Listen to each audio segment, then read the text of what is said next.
कराची से खबर दें आपको। कराची में रेंजर्स और पुलिस ने नॉर्दर्न बाईपास पर मुश्तरका कार्रवाई करते हुए डकैती की वारदातों में मुलव्विस 3 मुल्जिमान को गिरफ्तार कर लिया है। मजीद जानते हैं डॉन न्यूज के नुमाइंदे बिलाल खान से। जी बिलाल, बताइएगा कितनी गिरफ्तारियां अमल में आई हैं?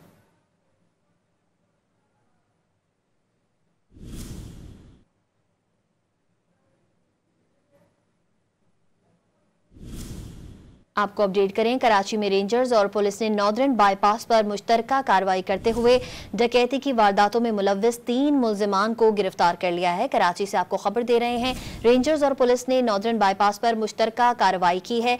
मजीद जानेंगे डॉन न्यूज के नुमाइंदे बिलाल खान से। जी बिलाल, बताइएगा कितनी गिरफ्तारियां अमल में आई हैं? जी बिल्कुल, देखिए पाकिस्तान रेंजर्स सिंध और सरजानी पुलिस ने इंटेलिजेंस मालूमात की बुनियाद पर मुश्तरका